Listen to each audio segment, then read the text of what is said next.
The latest word, without them both going through warm-ups, is that they'll both be available. Al will be on a restriction. I don't know the exact numbers. I will ask that before we walk out of the locker room. If they're both able to go, Coach, will they both be in the starting lineup? They're both available. They'll both start if they're both available. No restriction. Not that I know of. Not that I've been told.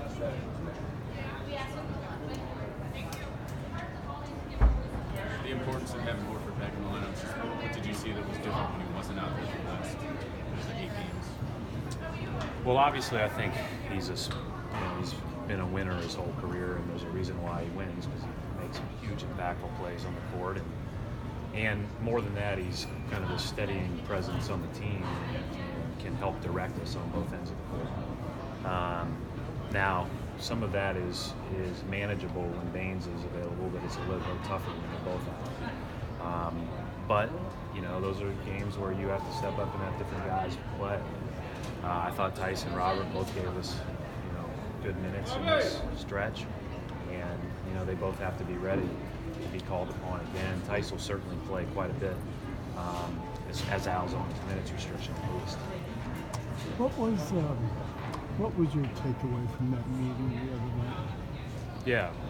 Well, first of all, I know everybody here has got a job to do, and so as one of the coaches that was in there after you guys were done with media, I wish we would have gotten out of there quicker, but it was probably better to have that transparent talk in the locker room, amongst us prior to meeting with everybody with recorders. So I do wish that we would have gotten out of there quicker for everybody the other night.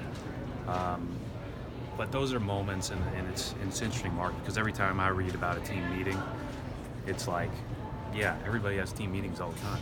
Yeah, and every day we have closed-door meetings. But some are obviously more impactful, more transparent, and a little bit more raw than others. And I think those are probably the most memorable, enjoyable, and purposeful times when you reflect back on the season. And so my point with that would be, if done right, those are really good, and our guys did it right, well-intentioned. It was pretty spontaneous regarding the game that just finished. I think it was, I think that the game is a part of everything, right? But we didn't play the way we wanted to play in either of the last couple of games. We've had our moments, we've had our ups and downs, but there's never a right or wrong time. And ultimately, if you're on a team with 15 people that have good intentions and are willing to share what they're thinking, what they're seeing, and what they're feeling, that's a pretty good place to start. Brad, when do you know to step in and kind of intervene in something like that, or to step back and just let the guys discuss it amongst themselves? I think it's best. I think the best thing you can be is a listener, as long as you can be a listener. So, I always say that a lot of those meetings start off like Festivus, and then they end with like hugs, right? And so it's just like any other family meeting. So that's where we were. We never got to the feats of strength, and it just ended with. It was a typical Christmas. It was Christmas, wherever you are. Brad, do you walk out of there and say that was a positive experience, or do you need to see it for it to? Well, we walked out of it, to be quite candid, we walked out of there and we said we're going to continue this tomorrow. And we spent another hour and a half yesterday in a real, just again, like those are the moments in coaching that you can't explain. That's what it's all about. So if it's well intentioned and if it's not off the rails, and it was the furthest from that. Our guys are great, and we just haven't played as well as we want. Did you hold snakes yesterday? We had a holiday party for a bunch of kids, so there was all kinds of stuff in the facility. I walked into a room and about fainted. But did you personally hold a snake? No. It's good leadership. Alligator, snakes, no, I'm out.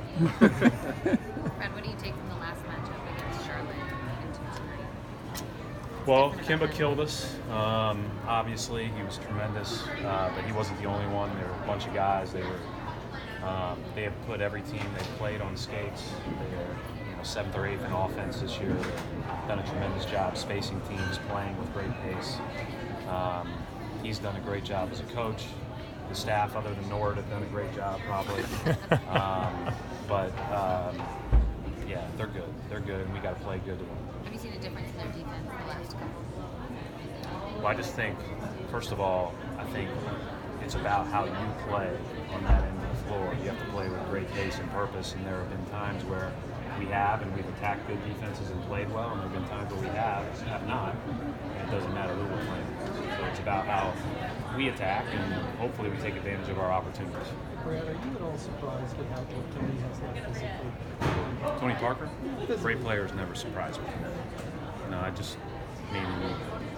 and we're here in New England, so 41-year-old quarterback. I mean, like, at the end of the day, great players never surprise me. Tony Parker, probably doesn't get the due that he should nationally about being amongst the great players of the last 15 years.